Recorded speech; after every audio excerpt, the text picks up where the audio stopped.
Welcome to Matt Hill's Scale Models. Today we're going to have a look at a little kit that I've had in the stash for a very long time. The only reason I pulled this out is because of another excellent YouTube channel. It's Chancer North Wales. I will leave a link to his channel in the description box below. Len runs a very good channel on building mostly Warsaw packed Russian aircraft and helicopters, with the occasional other bits and pieces in. But I love his building on his Warsaw packed Cold War Russian helicopters and aircraft. He does a fantastic job, gets the best out of some kits that are available. A lot of the stuff that he does work on is limited edition or stuff that's made by manufacturers whose quality isn't as good as what Tamiya or someone would be at this stage, and does a fantastic job with them. So I thought, I was watching a couple of his old videos, and which I really enjoy the way he goes about it, mind you. And I thought, bugger it, I've got something Russian laying around in the stash, and I've got a couple of these old KP kits, or KP kits. These are made in in Czechoslovakia, little 1/72 scale kits. And the reason why I like this MIG and some of these other aircraft, especially Polish Air Force, because I am part Polish, but I like the camouflage, and I like the industrial look of a MiG 15 and some of the other earlier Russian jets, the MiG 9, etc. The 15, the MiG 21 I do like, which I have got a 32nd scale kit, and I think I just got an Edward one on the way too. But we'll have a look at this little kit, and I'm going to have a go at building it. As I said, I've been pulling out a few 1/72 scale kits to build. They're good to get the mojo back, test your skills out a little bit, and have some fun. So we've got a couple of versions here. We've got the Czechoslovenska Socialistica Republika, so a Czech aircraft on that side. Polski Lidovana Republika, so it's a Polish Air Force, and then we've got a Vietnamese Democratic Republika aircraft on the side. The MiG 15 UTI is a trainer, and also I think was used in the ground attack role, and they used MiG UTIs for years and years. Of course, this kit is second hand. I've got an actual photograph that was in this kit of a MiG, a Czech MiG sitting somewhere on an airfield or abandoned or something. We've got a couple of chairs there and a ladder. This has got no date on when the photo was taken, but it's a very interesting looking photograph. You can see where it's been sitting for a while. The natural metal was dulled down, and we've got these runs and weathering stains of just dirt and grime, and the Czech Republic markings are very faded. You can see the different colours in the different types of metal and aluminium and different things being used on the aircraft. That's really stood out there. It just goes to show that a lot of people might over-weather their aluminium natural metal finished aircrafts a fair bit, because, as I said, this one looks like it's been sitting around since the end of the Cold War, or probably way before that. But it's a very interesting photo indeed. Also in this kit, I did get some little photocopied, just so I can, it's terrible trying to show you white on here, guys. So I got some photocopied little marking schemes, a nice little 3D, or a layout of the aircraft. None of these are UTI, they are standard MiGs. Bit of a profile, that's the word I was after. And what else we got here in this last one? Some more profile pictures of some other UTIs, the twin-seater.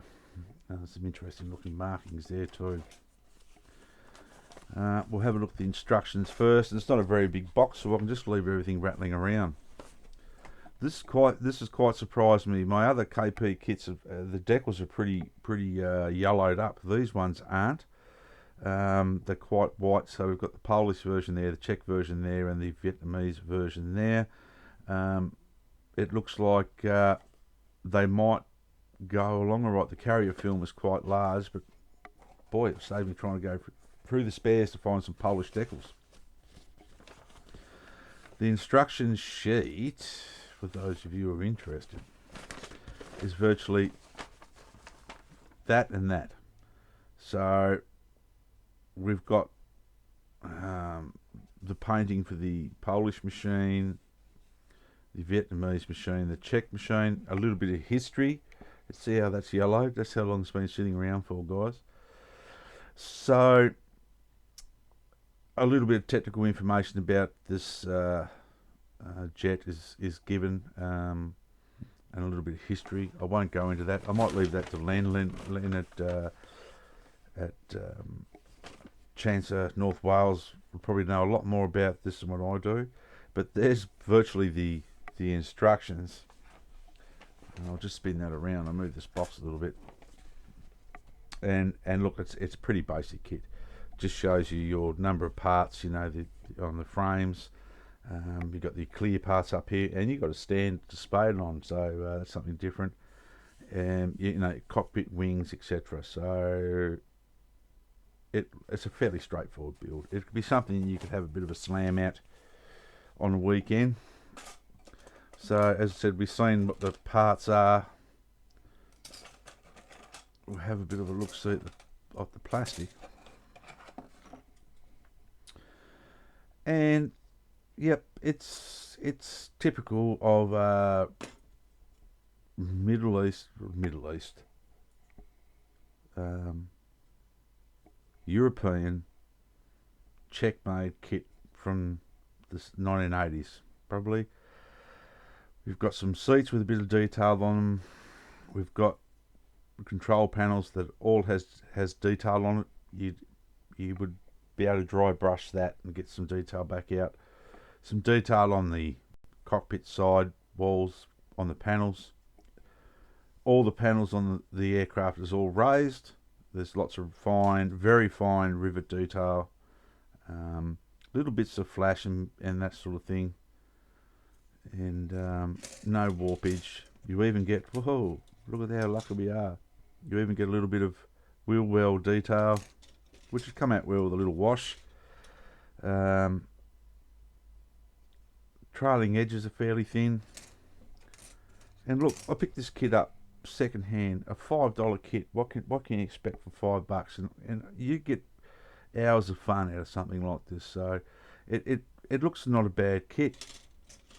I think being a European kit, Czech kit, they probably had good reference to it. The kit builders would be able to actually get a look at some of the aircraft, and one piece nose wheel. Well, geez, Airfix are doing their Harriers are like that, and that's a new tooling. So a little bit of clean up on these parts, but I think it's fairly well detailed. A bit of care is going to be taken if the fit of parts isn't too good, and we'll have a look at that once I get the assembly done. If these fit of parts are a little bit bad, then depending on how much sanding and filling you would have to do to repair that. The air brakes very sort of just slightly moulded, but I'm not going to go crook. I'm going to have really fun building this, and I think if you do see this kit laying around, KP make a lot of interesting kits from the Soviet bloc, or it's just, I think it's going to be a something interesting to do, something for modelers 48-hour group build, maybe a little kit like this. So I'll get the build log started. Even the clear's not too bad, and the stands are good. The stand's good. It's very much like the matchbox type stand with the hole and you sort of hook it up in there, but I won't be using the stand, but I think with a bit of polish on the canopy and a few things, it'll come up all right. I really do. I'm actually looking forward to building it. So this is going to be a thank you to Chancellor North Wales. for making me build something out of the ordinary. Go check out his channel. I'll leave a link in the description box. Please subscribe to him. You'll really enjoy his work. He's a very nice guy, an excellent model builder. He spends a lot of time going around to looking at newer YouTube channels and giving him a shout out, especially the younger ones that need encouragement. And I really thank him for that. He's an excellent member of the YouTube community. So until next time, be safe, model hard. I hope it's not as cold as what it is here at the moment. Stay tuned. We've got some tool reviews, modelling tools, and we've got some glue reviews. Going to be busy. A couple of new adds to the pile of kits as well. And the Puma's almost done. Till next time, yeah. A little bit of effort can get a good result from an old model kit. Cheers.